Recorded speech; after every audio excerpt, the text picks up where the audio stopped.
What on earth were you doing out so late on a day like this? Gosh, you're so annoying. These days, my husband Michael is always finding excuses to stay late at work. I can't believe any father will come home late like this on his daughter's birthday. It's unbelievable. I can't help but question if this person is really my husband. Is he worthy of being called our daughter's father? I'm starting to lose my faith. I feel like him being a husband and father is no more than a title on paper. I have this gut feeling that we're not going to stay as family together. My name is Catherine, a working housewife of 40. 10 years ago, I got married to my husband Michael, who is 1 year older than me. Now, we live together with our 8-year-old daughter. I used to be a model, but now run my own business. Even though I live a busy life, I still want to cherish my family. It's natural to devote time for my daughter while taking care of daily chores as well. I get off work around 7 p.m., so it's become a regular thing for my daughter to head to my parents' place after school. After work, I make it a daily habit to go pick up my daughter there and head home together. On the other hand, Michael is a sales representative. Since he has daily overtime, I end up taking care of all the household chores. It's become an understanding that my husband doesn't have the time to pick up our daughter. We're both quite busy, but always try to make time to go out on weekends and have fun as a family. However, I've recently begun to notice something strange about Michael. It just felt weird looking at him coming home so late at night. My major client only has time at night. There's nothing I can do about it. But isn't it strange that you have to work this late? Stop complaining. I'm different from you, working only whenever you please. I was speechless. Because I saved up my money and started my business still as a student, I've never had the experience of being employed. I don't know what it's like and so decided to trust Michael's words. Despite our discussions, Michael still continued to be away from home with business trips and working on holidays. Our daughter was also worried that her father was away so much on the day of our daughter's birthday. I reminded him strongly that it was her birthday and he needed to come home early. But still, Michael came home after midnight. He did not even care to answer his phone, no matter how many times I called. I work hard to find time for my daughter. Honestly, it feels like Michael is putting his family behind. I don't want to say the word, but if this keeps on going, I can only doubt that he's having an affair. But I try to shake off my thoughts and convince myself that Michael is saying the truth. That night, I stayed up late waiting for Michael, but couldn't take it anymore when Michael came home at 2 in the morning. Where on earth were you? Michael smelled alcohol. He shouldn't smell like this. He said he was working late. Shut up. How can you not come home on your daughter's birthday? She was looking forward to it. Not another word. I work hard every day for this family, bittering up bosses I don't even like. I'm fed up with this. Maybe you should consider changing jobs. Can't you think this is affecting our daughter? Why don't you move to a company with less overtime? I screamed at Michael with tears in my eyes. I hope that he would understand if we talk it over. We were once a happy family. However, Michael was no longer the man he used to be. Every day I work hard for the family, be nice to you and our daughter. But you're saying this isn't enough. I feel so uncomfortable in my own house. After this huge argument, we couldn't live with each other anymore and decided to separate. Strange, but I somehow felt relieved. Life with Michael was full of worries, not knowing when he would come home. My daughter got used to this as well and stopped worrying about her dad not being home. One day after 3 months of living apart, I felt something strange as I returned home from work. The furniture seemed to be moved a bit. Robbery? I froze in fear. My daughter's safety came to mind first, so I decided to leave her at my parents' house for a while.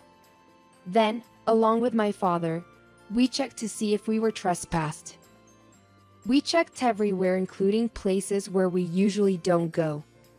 But there was no one in the house except the two of us. Vi checked the shelf where my valuables were and seemed as if something has been touched. Although nothing seemed to be stolen, I contacted the police. For fingerprints, I called Michael. It looks like there was a trespasser. The police are here for fingerprints. Can you come as well? Michael replied with a sigh. Don't worry, that was me. I went there this morning.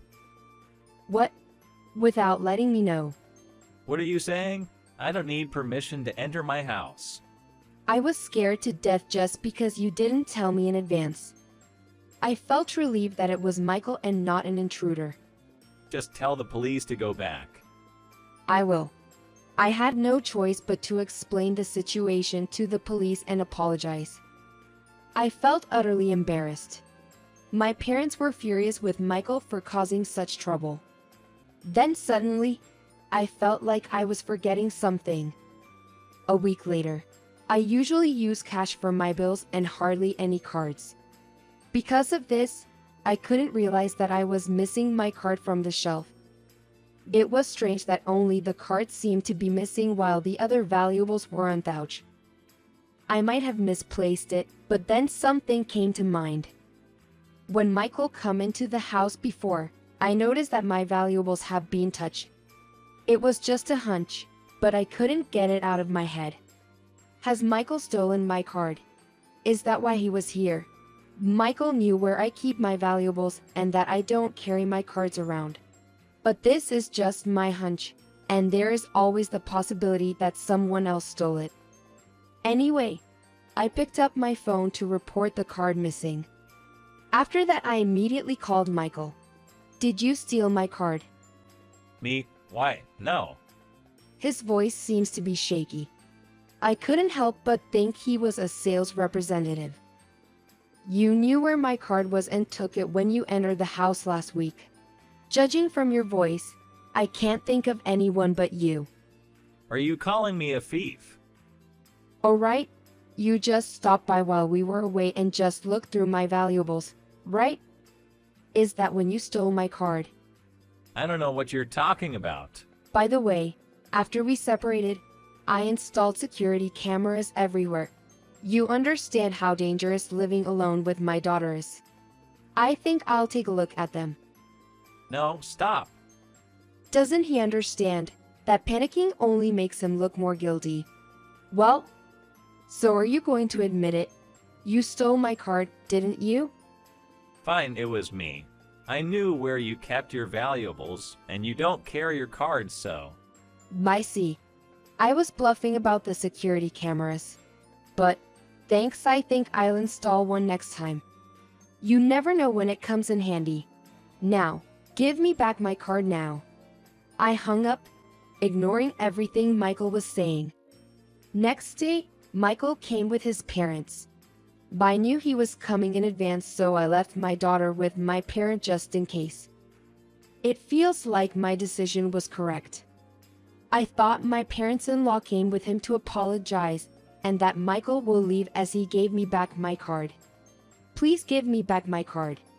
Hearing this, Michael and my parents-in-law gave me a stare. My mother-in-law started shouting, "What is it with you and your attitude? Trying to make my dear Michael the villain.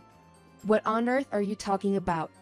Ever since your marriage, you've made him do all the chores and yelled for not making enough money. You're a terrible wife and mother who doesn't do anything herself. That's what Michael told us." I was caught off guard, but stared back at her and Michael. Michael has this creepy smile on his face, as though he has won everything. He's probably trying to silence me by involving his parents. Even if what my mother-in-law just said is true, it doesn't give him the right to steal my card. I was about to blow. Never can I forgive what Michael has done. Ridiculous. Not a good wife or mother. A husband and father who don't take care of his family, comes home drunk in the middle of the night, steals my things, and lies to his own parents. Michael is a real scumbag. I don't recall anything you say I did, but if Michael says so, it must be true. unless he's got something to hide. Are you calling my son a liar? My father-in-law started threatening me with strong words. Does he think I will be scared? Doesn't he know I successfully run my own company in a highly competitive industry? There's no way I'd yield to such threats.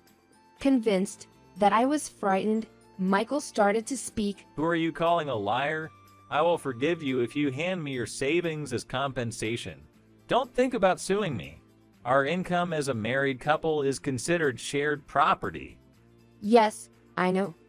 If it was my husband who used Tenem with my card, this is not considered a crime.